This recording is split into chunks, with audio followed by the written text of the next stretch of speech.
কিছু ব্যাপার না, এই ব্যায়ামটা তো বাড়িতে হয়ে যাবে, এটা ইউটিউব দেখে আমি করে নিতে পারবো, এটা আমি এই তো পিকচারটা দেখে বাড়িতে একটা করবো।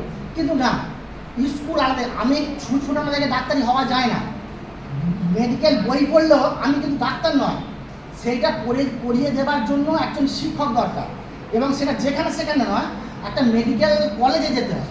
কাজেই যদি আমাদের সুস্থভাবে জীবনযাপন করতে হয় তাহলে অবশ্যই স্কুলে ভর্তি হবে, যেখানে একটা টিচার তিনি কিন্তু শিক্ষা দেবেন, সেই শিক্ষার মাধ্যমে আমরা এগিয়ে যেতে পারবো। নচেত আমি চেষ্টা করেছিলাম যে অন্তত যদি বাড়িতে ইউটিউবে ওয়েলনেসের যে কোচগুলো দেখাচ্ছে আশা করছি করে নিতে পারবো, কিন্তু না, আমি নিজে থেকে তখন দেখলাম যে বরঞ্চ আমি 5 কিলো ওয়েট বাড়িয়ে ফেলেছি, কোনো জায়গায় বাড়িয়ে ফেলেছি। কাজেই সেই বেসিসে আমি আবার লাল সাহর সঙ্গে যোগাযোগ করি এবং নিকিতা ম্যাডামের সঙ্গে যোগাযোগ করি, করে আমি আবার এই ক্লাবে আসতে পেরেছি। কারণ আমি একটাই জানি, love in your self, self time, নিজেকে সময় দিতে হবে।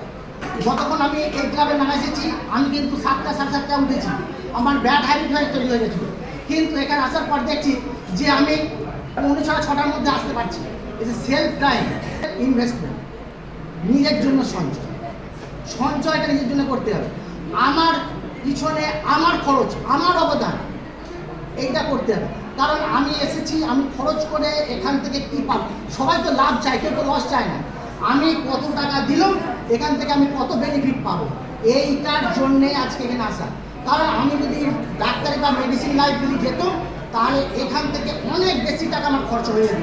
এখান থেকে যে টাকা আমি খরচ করি, এখানে আমি যে টাকা খরচ করি তার চেয়ে অনেক বেশি টাকা আমার বাইরে খরচা হয়ে যেত।